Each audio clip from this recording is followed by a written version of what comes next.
Hello everyone, welcome back to my channel Sunita Chandra.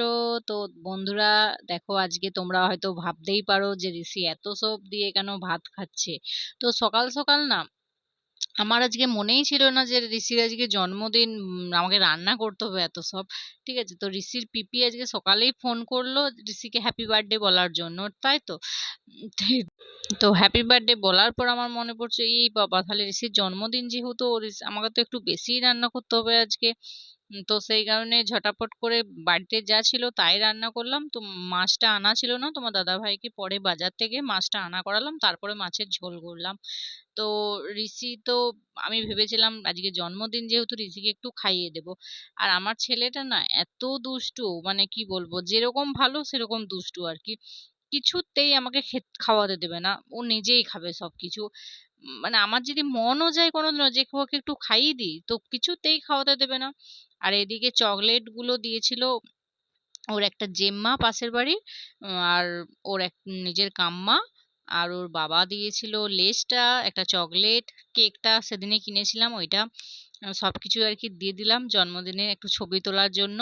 তো যাই হোক, তো তাড়াতাড়ি ও খেয়ে নিচ্ছে, আর ওর মানা খাটে বসেছিল ওকে দেখার জন্য। দিয়ে ঋষির খাওয়া দাওয়া শেষ হয়ে যাবার পর বিকেল বেলায় আবার কি করব করে এই যে বিছানা বিছানা ঝাড়লাম।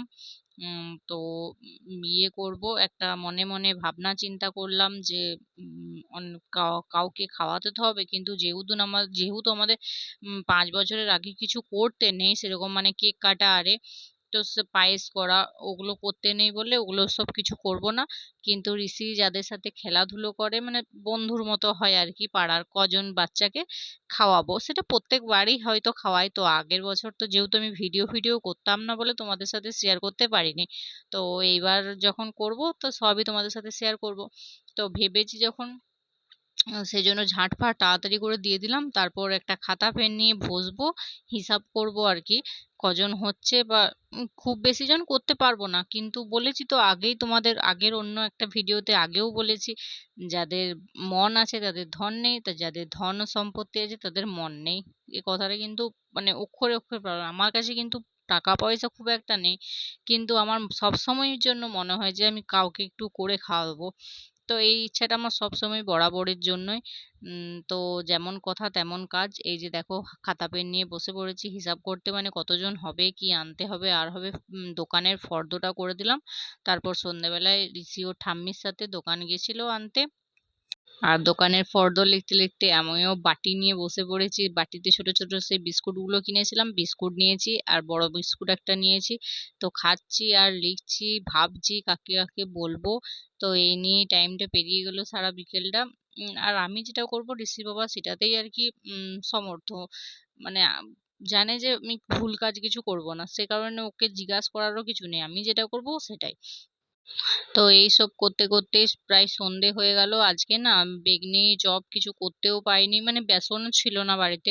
তো সেই কারণে সন্ধেবেলায় শাশুড়ি মা আবার বাইরে চপই কিনে নিয়ে এলো, তারপরে সব খাওয়া দাওয়া করলাম আর কি। আর দেখো খাচ্ছি হাসছি, আর একজনের সাথে পাশে একজন ছিল আর কি, ওর সাথে একটু কথাও বলছি। সব করতে করতে আর কি কাজ করছি। তারপর তোমরা সেদিন থেকে দেখতেই পেলে তালটা বাড়িতে ছিল। তো তালটা আজকে ঘষাঘষি করেছে। তো আমার শাশুড়ি বলছে যে তালের লুচি খাবে নাকি। আমার তালের লুচিটা তাহলেও খায় আর কি, সেই জন্য তালের লুচি করতে লেগে পড়েছি। লুচি ফুচি করলে আমার শাশুড়ি হয়তো করতে পারে না, তো আমি করি, আর রুটি হলে ওই করে, আমার শাশুড়ি মাই করে। তো যাই হোক লুচিগুলো করে নিচ্ছি, আর ঋষি সেই টাইমেই আর কি দোকান গেছিল। তো সেই টাইমের ফাঁকেই করলাম, মানে ঋষি খুব জ্বালাতন করে তো বাচ্চা ছেলে। তো লুচিগুলো করতে করতেই ওর পাশের বাড়ির জেম্মা আবার ঋষির জন্য প্লেটে করে চাউমিন দিয়ে গেল, যে ওদের বাড়ির বাচ্চাদের জন্য করেছিল। তো ঋষিকেও বললো যে একটু খাক। তো ঋষি তো তালের লুচি খায় না, তো ঋষি ওই চাউমিনই খেলো। আর আমিও কিন্তু ভালো লাগছিল না তালের লুচি, আমার তাল খুব পছন্দই নয়, তাও মাঝে সাঝে লুচি, তালের বড়া এগুলোই খায়, বাকি অন্য কিছু হলে খায় না, গন্ধ লাগে খুবই। তো তালটাকে না আমি, মানে কি বলবো, মারতেও পারি না। মানে ছিলেটা বার করতেও পারি না, এত গন্ধ লাগে। তো চলো বন্ধুরা, টাটা, সবাই ভালো থেকো।